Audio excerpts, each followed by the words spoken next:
to a brand new episode of IDTALK4ED Live. I'm your host, Kwame Sarfo-Mensah, and this is the show for the unsung heroes of education. Tonight's episode is one that I've been waiting for with great anticipation for forever. And I've had people texting me, people email me about this episode, so I'm just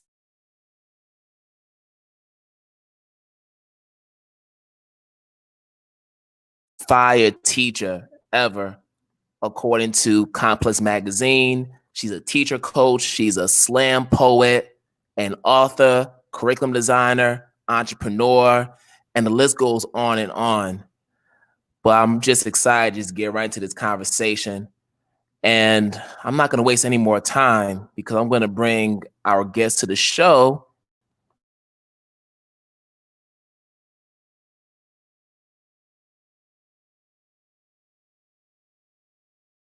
We can talk about what she's been up to and how life's been, during COVID-19. Hey.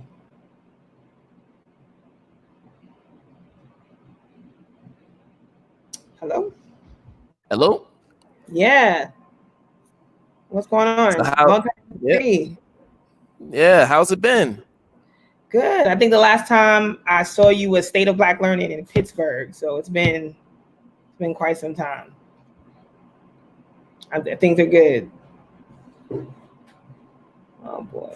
See that things are good on your end, with everything going on. So I just can't wait to talk to you about just everything that's been going on. So why don't we go right in and just talk a little bit about yourself and what brought you into education? Yeah, so I went to the illustrious Hampton University, home by the sea. I was an English major, and I was set to be a writer. I was going to be the great American novelist. And my junior year, some folks got to me. So one was a judge. Another one was a woman who managed a program for youth that was transitioning in and out of group homes, the juvenile detention centers. And they both told me that I should be performing, because at the time I was a spoken word artist. They said I should be performing in front of children, teaching classes. And so, I took that to heart. I did my first session and I never left. And so I've been in education ever since. I graduated from Hampton, made my way from being a substitute teacher to being a full-time teacher, to being a coordinator of multiple youth programs, to being a curriculum lead, to a curriculum director, and now I own my own curriculum firm. And so that's what got me here, and I'm here to stay. Well, that's awesome. So, I know a little about you just through my research and everything, and just by having a chance to meet you at State of Black Learning. Mm-hmm. But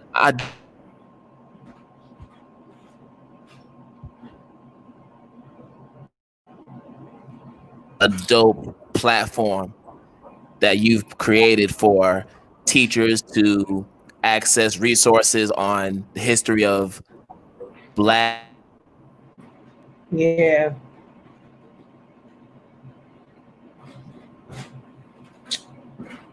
So start Langston League, and what's the mission of the company? So I started Langston League. I was working at I'm trying not to say names. I was working at a school in Harlem, which was a few blocks away from Langston Hughes' house, which is on 127th between 5th and Madison.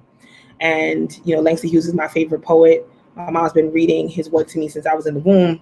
And so, I was really inspired to start it because I didn't see myself represented in the work that I was delivering. I didn't see my students represented in the work that I was delivering. And I was really struggling with that. And every lunch break, I was sitting down designing lesson plans and, communicating with other educators in the field about what I could do differently. And the first question I always asked myself was like, what would Langston do? And so Langston comes from my love of Langston Hughes. And then the league aspect is my love of comic books. So that's Justice League, Extraordinary League of Gentlemen. And that's how we came up with that name. And what really inspired me was just hearing my students talk about how our central text did not reflect who they were, about how they wanted to learn about the history of our city as it relates to Black, Brown, and Indigenous people. And they didn't see that reflected in the curriculum. And at the time, I had no control over that. And I was mandated to teach what I was, given. And so that's what inspired me to start it. And now we are a team of multi-consultants. It's the multi-consultant team. It's 14 people. Each consultant has their own specialty, grade level.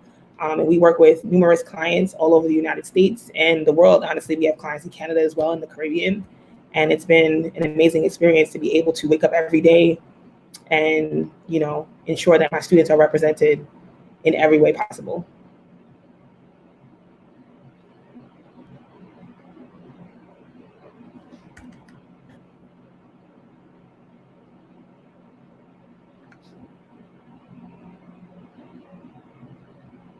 Oh, 2017.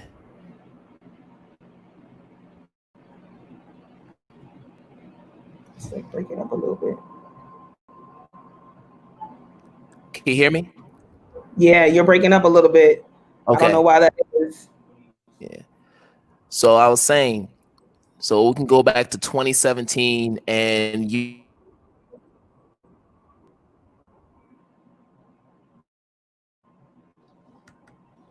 I don't know what's going on. Learn about the different continents and parts of the world by just doing a rap to Cardi B's Bodak Yellow. And you post a video, it goes viral. Now, I just want to know from you, when it first happened, what was your first reaction? And did you expect for that, which is a regular day in the classroom for you, I'm sure, to get that much attention nationally and beyond? So no, not at all. So what ended up, how it all ended up happening was the clip is something that, like, I do this all the time. If you ask any of my friends, any of the educators that I communicate with regularly, they'll tell you, Erica is always sending us something she's working on, a video from her classroom, asking us if she thinks that the kids are going to receive this well. And I'm always asking former students, my godchildren. And so it was one of those moments, because if you see my pictures and videos of my students, most of them will have a book in front of their face, or they'll have something obscuring their image. And I sent this video to a few friends, and they're like, you have to put this online. Like, you have to put this online. People have to see this. And, I put it online, and I planned on deleting it the next day. That's usually what I do, just put it up and ask, what do you think? Is this a way that you'd engage your students? You guys want the lyrics? I needed to get my 6th graders to get this geography down and fast, because we had to jump into our unit. And so, they were struggling with pinpointing items on the map. And I'm like, how are we getting into ancient civilizations when we don't know the globe? And I spent a significant amount of time that night writing the rhyme, bringing it into class. And then, I recorded that small clip. I put it up. I woke up the next morning and I had all of these followers and all of these DMs and news outlets reaching out. And I was like, whoa. And so I did not expect that to happen, but it did. But it is a very small aspect of what I do, a very small aspect. But it is the way that I get students to retain concepts really quickly when we don't have a lot of time as it relates to the scope and sequence. No, of course.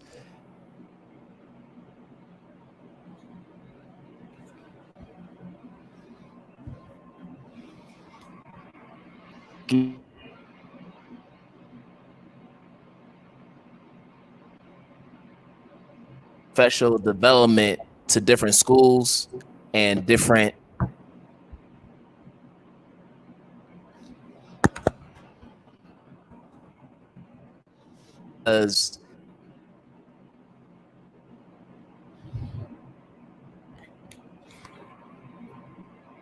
I want to let you give a chance to share with folks, well, what brought that idea to life? What inspired you to do Decolonize, and what's the premise of the series?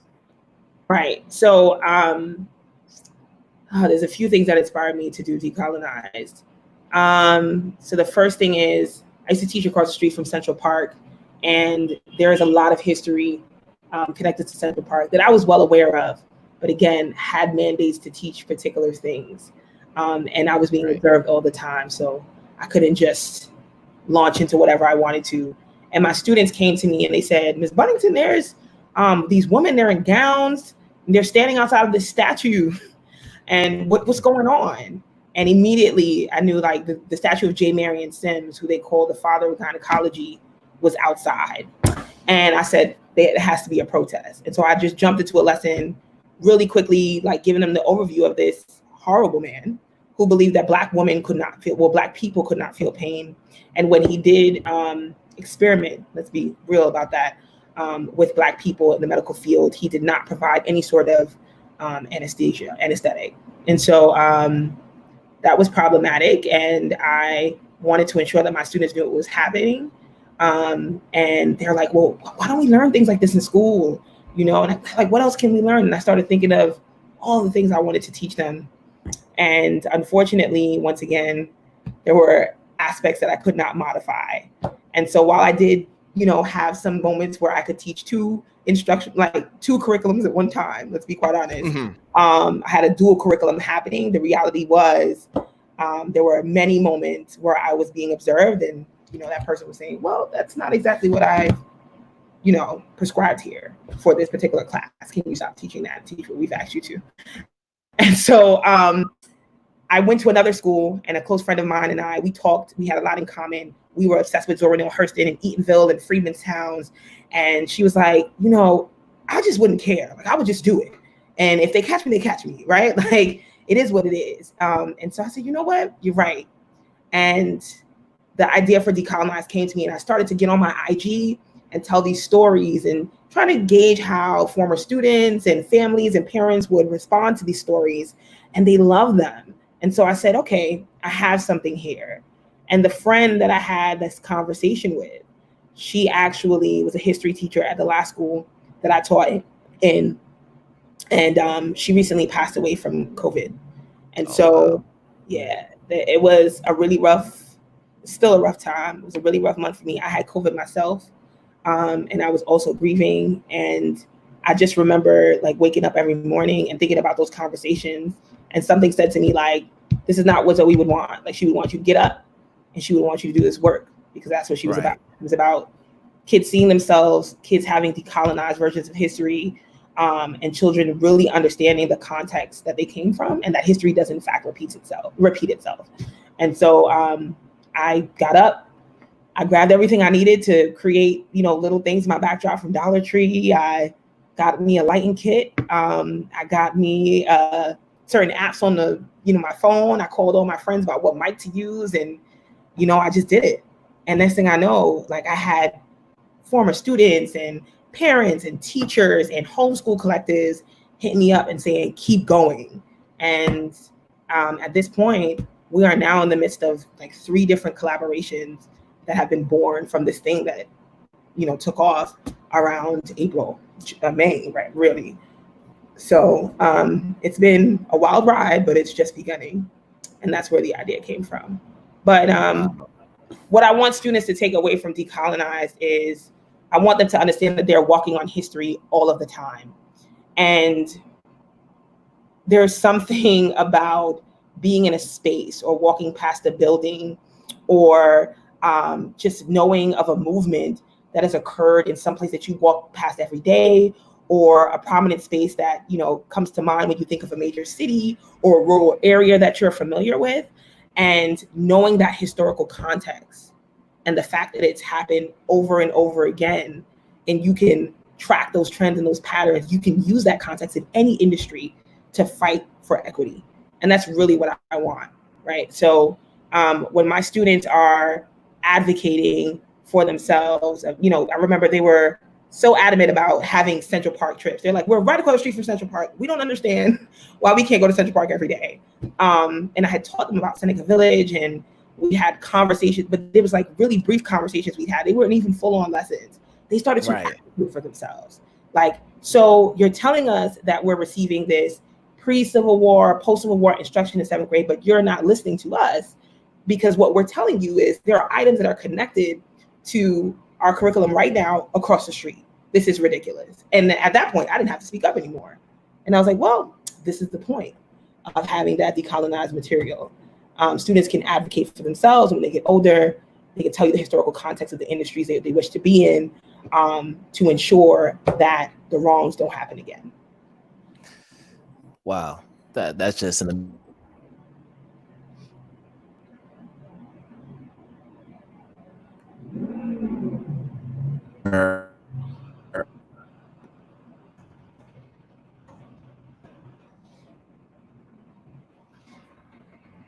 this history, but they don't feel like they have the freedom to teach it in a way that will give it justice to their students. Indeed. So when your students, former students, current students see decolonize, what's their reaction?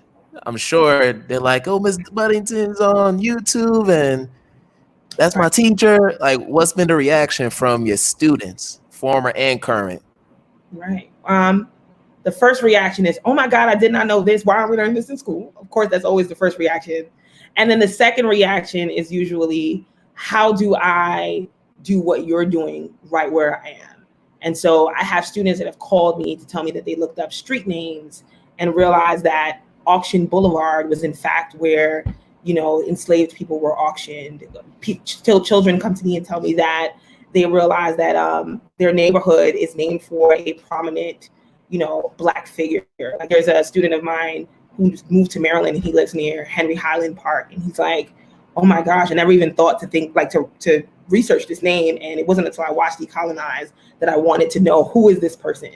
Like, who is my street named after? Who is this park named after? And they start to connect the dots of the neighborhoods that they live in. And they start to see trends. And that's really what I want, right? And they start to see that history repeats itself over and over again. I've also had students that have come to me and said, that are now in college, like, Ms. Buddington, you're giving me things to write my thesis on. And I'm like, oh, okay. I didn't even intend for that, but, you know, that's awesome. And so they have a great reaction.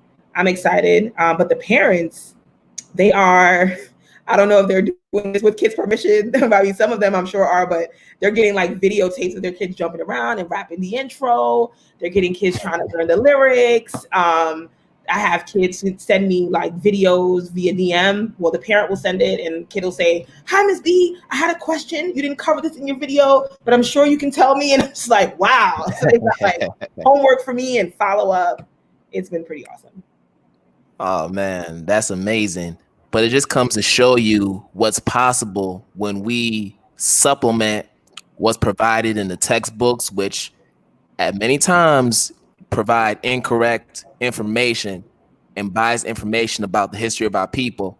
So to be able to have the freedom to share the history of our people in a way that the curriculum, whether it's your scope of sequence, wouldn't otherwise allow you to, I mean, that's just powerful, especially during this current climate. Right.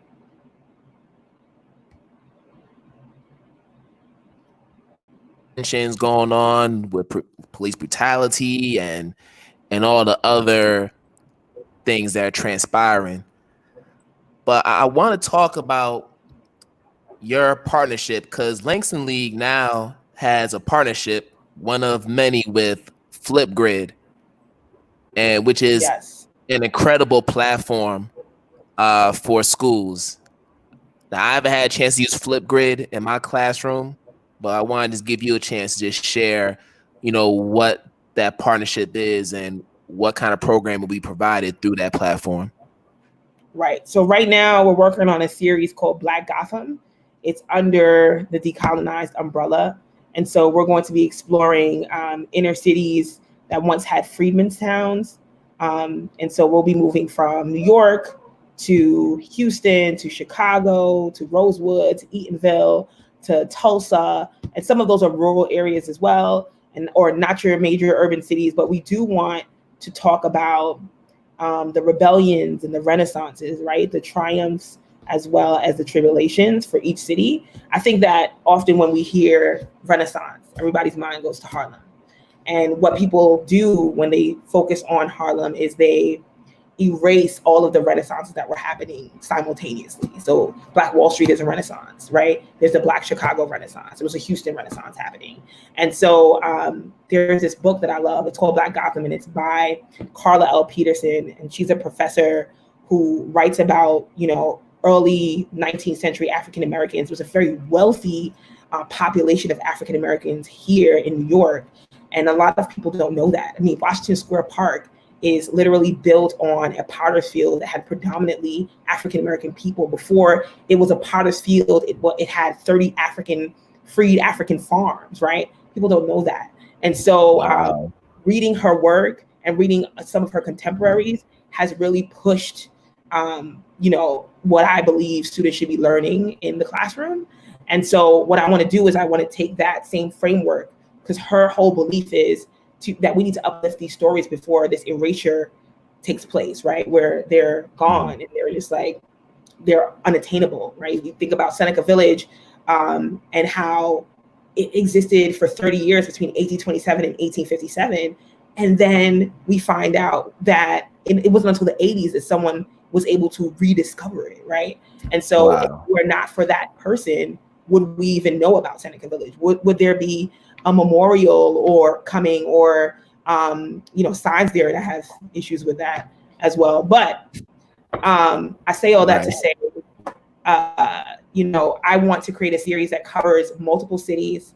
I want students to be able to unearth things that they've never heard before about their city or their area, or something that's close in proximity.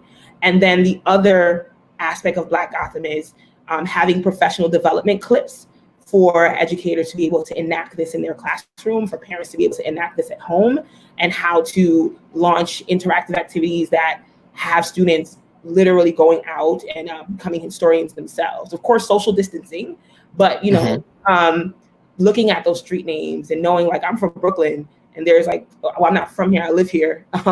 There's Fulton Street, and our kids are always on Fulton Street buying clothes and hanging out and whatnot. And Fulton is named after slave owner, right? And I'm sure most of them don't know that. And there's Eastern Parkway, and we have this major Caribbean Day parade down Eastern Parkway. There's a stretch of Eastern Parkway that we march down every year. And on Labor Day, and that used to be an African-American cemetery, and they destroyed it to create this parkway, right? And it had a lot of prom people that were from this town of Weeksville. And so these are the things that I want students to be able to unearth and decolonize. But I also want parents to be able to say, come on, let's get your stuff. Let's go walk down to this place. And, it might not be here anymore, but because we just watched this piece and we have these instructional materials, we can go and unearth history ourselves. We can go and analyze what this space has become. We can go and bring justice to this space. I have a student who called me recently and said, Ms. Buddington, so you were telling us about the different sources we can check if we can't really find any Black history for our city. So I found the Green Book. And then I saw in the Green Book that there was a Black-owned bar in my neighborhood, which is a predominantly white neighborhood. So then I dug a little bit more and found out that this used to be a Black neighborhood. And she was just blown away. And I'm like, this is what I want. Like, I want students to become historians. And her mother was able to enact that because she heard me say that on my IG Live. She heard me do that on my Decolonize follow-up and said, let me get a copy of the Green Book for my daughter. And they were able to find, one space in their town that was traditionally a safe space for Black people in the 1940s. And that opened up, her interest and doors for her to kind of dig through. Yeah. So we hear about prominent Black neighborhoods like Wall Street, the Black Wall Street in Tulsa, Oklahoma. But little do we know, there's so many neighborhoods similar to that all throughout our nation. And it's up to us to uncover these mysteries. So with all this momentum happening with anti-racism, everybody is talking about Black Lives Matter, and you see all these symbolic gestures and all these things transpiring. Do you believe that now we'll start to see some real movement in terms of incorporating anti-racist and culturally responsive curriculum in our school systems? Because we've been talking about this for a long time, but is 2020 going to be the year where it finally happens, given the amount of attention nationally and worldwide that's being given to the issue of systemic racism and bias and everything? So what are your thoughts? Ooh, you trying to get me in trouble, Kwame. Listen, I'm deep. I go deep with it, I have a lot of thoughts. I keep most of them to myself. But here's what I will say. Okay. I don't want anti-racism to become a trend, because it's not. It's a pedagogy, a way of life. It's something that you do every single day. There's a phrase that I don't believe in and that we love to use in this field is culturally competent. No one can be culturally competent, right? No. You can have cultural humility. You can be culturally liberating in certain moments, but cultural competency is always evolving, right? Because the demographic or the cluster or the diatribe or whatever it is that you knew yesterday can change tomorrow. So it's something like, it's literally this garnering of information at all times from multiple sources. And in a classroom, that's like, I'm always surveying my students. I'm always like jotting down what they love, what they're interested in, the languages that they speak, the lingo that they have amongst one another, you know, what mom does when she's with them, you know, stories they tell me about things that they do at home that I can carry over to the classroom, you know, blueprints that of things that they love. I can show them how it's made so we can kind of figure out what's the math aspect of this, what's the science aspect of this, what's the history aspect, what's the English aspect. And so to be culturally competent, there's no way, because I'm always surveying my students. And that's what I'm afraid of. I'm afraid that what we do is we get locked into a term every few years. And we know that like every 20 years, it's like education reform report comes out and all the schools follow suit and there's a new word. And it's because the reform had, you know, pulled from multiple theoretical frameworks. But the reality is culturally responsive, culturally relevant, and culturally sustaining, and all these different terminologies have been around for quite some time. And it all means the same thing when you think about the nomenclature. They don't all mean the same thing. They're in that same ballpark, though. They're in the same ballpark. Right.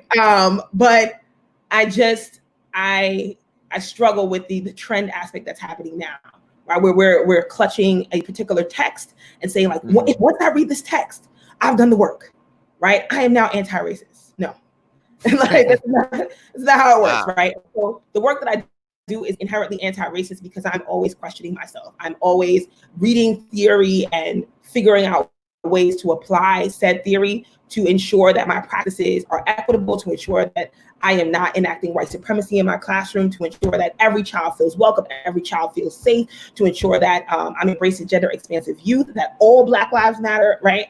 And so that is like literally I'm reading at all times and implementing at all times. And that is what the work looks like. And so if I sat here with you and said, yes, there's this awakening happening and, you know, things are going to change, I'd be lying, because the phone calls that are coming in are, hey, we're wondering if you can create a 3-hour anti-racist professional development for our school. No. How? And every time I say no, right. So I'm struggling to say that things are going to change like that. Like, it's going to take a significant amount of time. It's going to take activists that are local and national doing the work that they've always been doing. Like, there are a lot of, you know, different buzzwords and terminologies that are coming into play every single year. But the reality is there are people that without the terminology, they're just doing the work. Like somebody just said it, right? The terms don't matter. It's what you do at the structural level. Correct. So yeah, there's slow progress happening. It's happening amongst us, right? But the calls that I'm receiving are indicative of people believing that this is a one-stop shop and that it is not ongoing at all times. Right. I think the idea that people view this as a prescriptive formula for resolving this issue, when in actuality, it's all about the mindset. We have to change people's mindsets as it pertains to this issue. Yeah. And then also, I don't know, I just feel like when you think about the work that's been done around this issue, you think about all the Black scholars. Now, I was an African-American studies minor, so I studied a lot of Black scholars, and I could tell you there are a long list of scholars who are doing this work before Robin DiAngelo and everybody else who, you know, we're praising. And it's not to discredit the work that they do, because I do believe there is a place for their work. But what I like to tell people is, if you're going to follow her work, you better follow W.E.B. Du Bois. You better follow Bell Hooks. You better follow all these other people, Amos Wilson. There's so many I can name, but we don't have enough time. They've done this work for years, 20, 25, 30 years in scholarship. And you don't hear those names often when we talk about the different book lists that are being out there for people to read as recommendations. So I do fear that we kind of cling on to 2-3 books and ignore all the other ones that came prior to them. Right. And that, I mean, I've been doing my best to kind of like uplift a lot of the texts that are like inherently anti-racist that I've been reading since I've graduated. Before I graduated, my parents, you know, I was privileged to grow up around a ton of texts, right, that were inherently anti-racist. And so I'm not getting caught up in the word, but I do want to address, there's a comment here, if that's okay with you. Sure. Where someone like, can I never hear the word scope and sequence again? Please, like after scope and sequence, like, I hear you.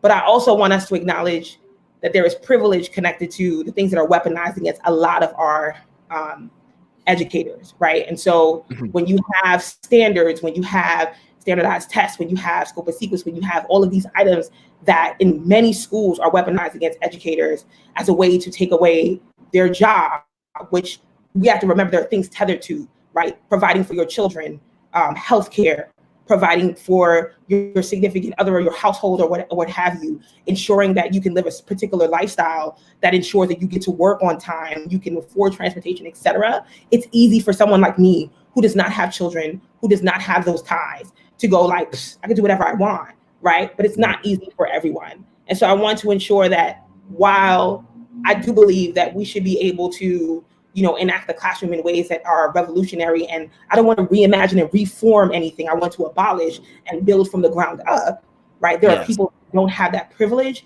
because these items are being weaponized against them. And so I do want to also honor those educators that are listening here tonight, because I know that you're probably sometimes in a space where you don't feel safe enough to say that, right? To say, I'm throwing this out because you know that you're being observed. And so what I was talking about prior to, that's when I was in my early 20s in the classroom. And I understood that there was, you know, there was a penalty that comes with that. Somebody who has a chronic illness, right, who has a neurological disorder, can't just be like, forget this, and then get fired the next morning and have no health insurance. You see what I'm saying?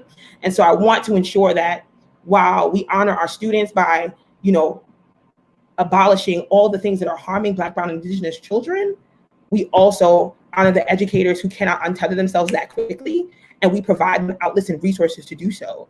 Right?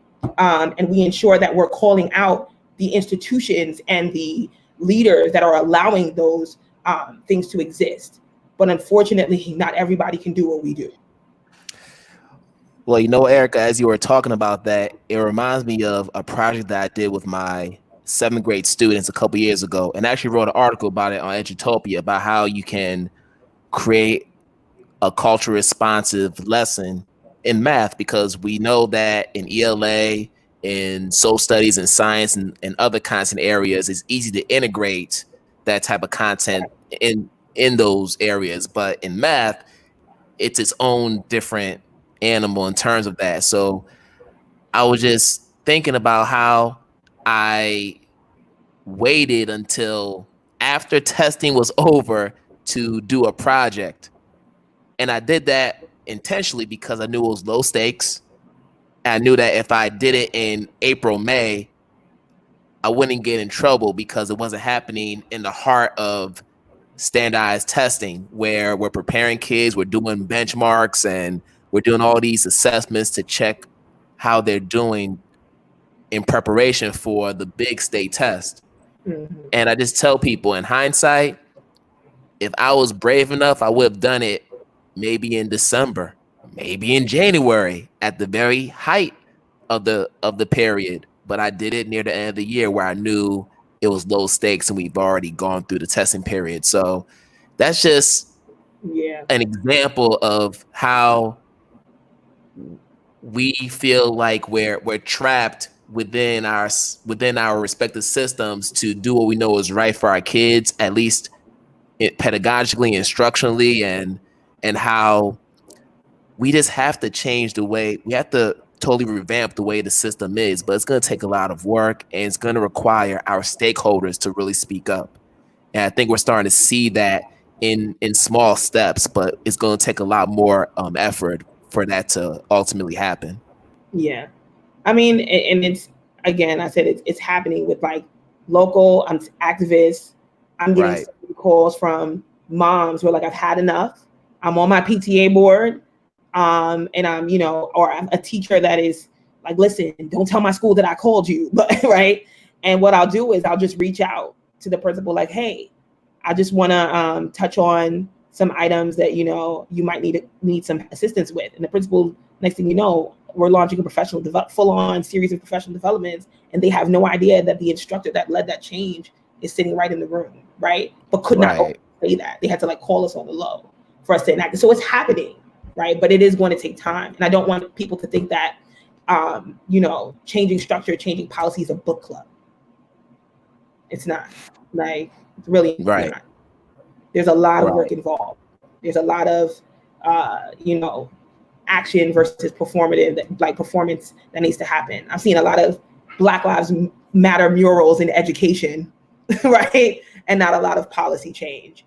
And so even I had somebody reach out to me, and I actually tweeted a thread about this week. Somebody reached out to me and said, you know, I'm applying for this job position. I'm really anxious about it because of the prompts they sent me. They were applying for like a director of schools or student services position or something like that. And the prompt said, we would like for you to lead our restorative justice program as director of student services. So the first thing I said was, they're trying to put a whole lot under your umbrella because that's not even the title. Okay. And then I said, then they said to me, and you know, the first prompt said, so recently we've renamed our security team our restorative justice team. And I said, pause.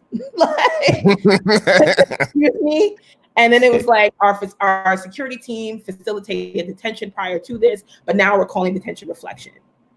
That's a Black Lives Matter mural. You just renamed your security team that has no counseling experience, that has very little restorative justice experience, right? That has not been, you know, has not taught students in this way. And then renaming detention reflection. Like, just changing the name of something does not negate the fact that it is a harmful thing, right? And so that is what I mean when I say Black Lives Matter murals in education. I'm seeing a lot of renaming and reimagining with very little structure change. Yeah. Kind of like a funny example, but it goes along with your point, how the Dixie Chicks decided to drop the Dixie in their name to call themselves the Chicks because they recognize the history behind the term Dixie, and a few other these cosmetic changes that are taking place to suggest that they're moving in this direction of being quote unquote anti-racist and everything. It's happening in different fashions. Is that what you're talking about? I didn't even know about Lady Antebellum. No, the Dixie Chicks actually dropped their name, the Dixie Chicks. Oh, I didn't even know that. Country group. Yeah. They dropped the Dixie, so now they're just the Chicks. So Lady Antebellum is dropping the antebellum and like just making it Lady A, right? But they're suing a Black woman who's had that same name 20 years prior to them having the name. That's what I mean, like performative versus actual structural change. You're going to sue someone who has nowhere near as many like followers and, you know, like funds and resources that you do for a name that you claim you don't want to be tied to anymore. That doesn't make sense. Wow. But yeah. So it's I didn't even know about that. Good. So it's happening double time. Good to know. That's crazy. That is crazy. But this is why I have some skepticism about what's going on. I want to be optimistic, but a part of me feels like I'm going to be let down, and I don't want to feel that way. But I know what's happened in the past when we've had these bursts of momentum and then it just suddenly dissipates over time. I don't want that to be the case. It shouldn't be, but I have a hint of skepticism. Right. And that's why now's the time for all of us that are on the ground to start, like, we've been running, but like to start really running. Like, and so I've been doing everything that I can, trying to roll out new programming. Like, I'm doing summer camp facilitation. I'm building that structure out right now. For homeschool collectives, parents that want to start school in August and don't want to send their kids to school, you know, are reaching out like, what are you going to do for us? I'm also starting professional development. It's not just for educators. They're educated too, but for parents that are teaching at home, I'm trying to get on Zoom and do some live lessons, and nothing can replace the classroom. But while we're here, right, some of this work can be done. And so I'm trying my best to do as much as possible to ensure that people can see, like, this is what it looks like, right? And how, when we get back into these classrooms, when we get back into these structures, how are we going to enact this? Yeah. Yes, I agree, Stephanie. I agree. Too much corporate co-opting of the movement. Yes, we agree on that. That's for sure. Now, I do have one more question before we wrap up, and I want to give you a chance to talk about. So you're in the process of trying to start your own middle school. You're actually in that process right now. So I want to give you a chance to just share with the audience kind of where you're on the process with the league, and you can even talk about the Freedom Fellows Institute and what that is, and what your vision is for your school.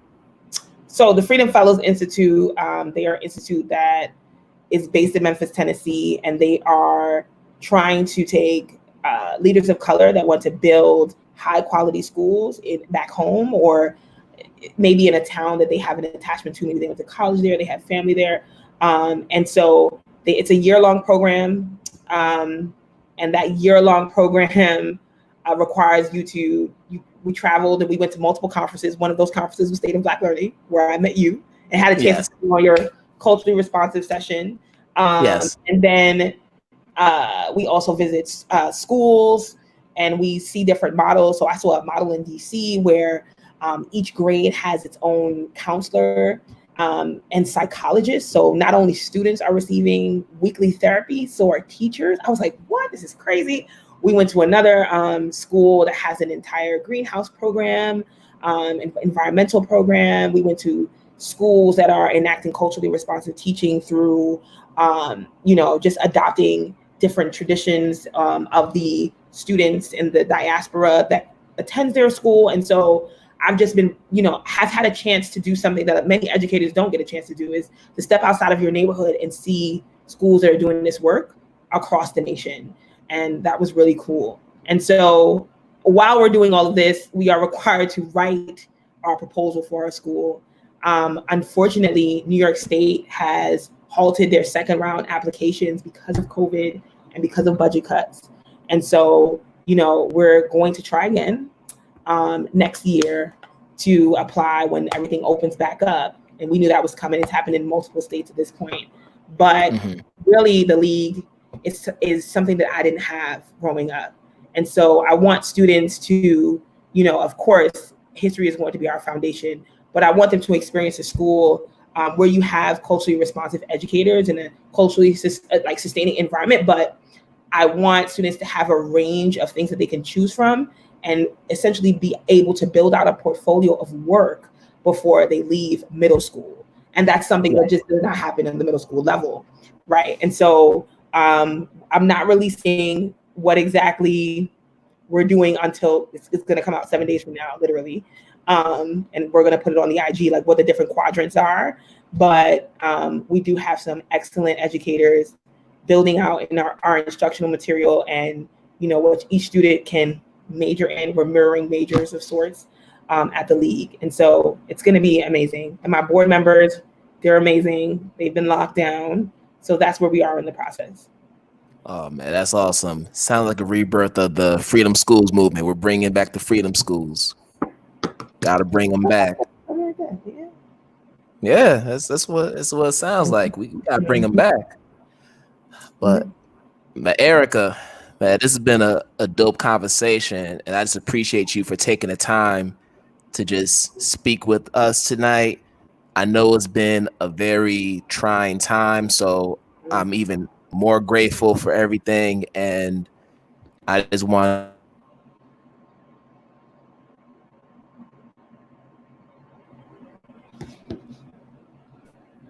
Hello. So I was saying I want to thank you for being on the show, and I know it's a difficult time for you, but you're still here doing the work, and I just want to send positive energy and and just light to you right now as you go through this process and just keep grinding, because I know I'm watching and a lot of people are watching you, and you have a whole bunch of Hampton folks who are watching us tonight who have been dying to see this episode. So a lot of Hampton love tonight, more than any other episode I've had. Got my blue on. I got my blue on. You know, I had to represent. Okay. Thank you so much for having me. Your social media handles and how people can stay connected with you. Yes. So you can find me at Erica Buddington everywhere, ERICABUDDINGTON. So that's Facebook, Twitter, Instagram. You can find Langston League at LANGSTON, LEAGUE, everywhere, Facebook, Twitter, Instagram. Right now, we're rolling out some really cool stuff. So this is the best week to come follow us. We're having digital field trips. We just rolled out Pop Culture PD. And there are new Decolonized episodes coming, courtesy of Flipgrid. And so you want to follow, trust me. Some cool things. Oh, man. Yeah. Well, it's about to go down. It's about to go down. Thank you. So, Erica, man, thank you again. And hope you have a good night. And we'll stay connected. And I'll definitely be watching out.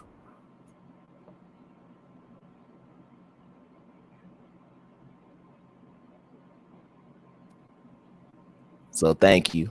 All right. Bye-bye.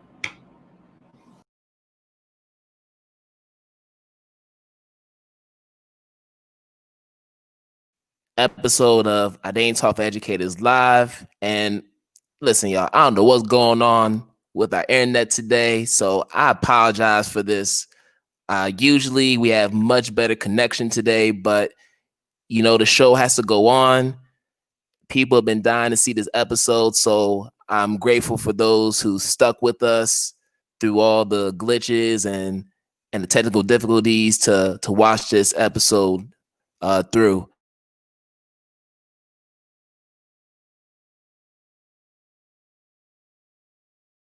All for anybody who wants to be a guest on the show.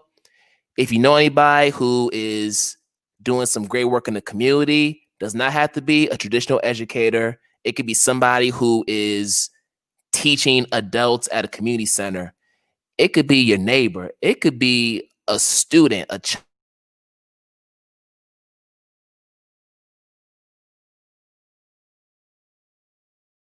Just email me at idTalk4Educators@gmail.com, and we can connect and see how we can get the individual on the show. But we want to continue to highlight those individuals. And for those who want to subscribe to IDTALK4ED Educators Live, we're currently on Anchor, Spotify, Apple Podcasts, and Google Podcasts. So make sure you subscribe to any of those platforms, and we're going to continue to provide some great content and keep bringing the guests. So I'm just excited for some of the next few guests we'll have on the show. Don't want to give it away.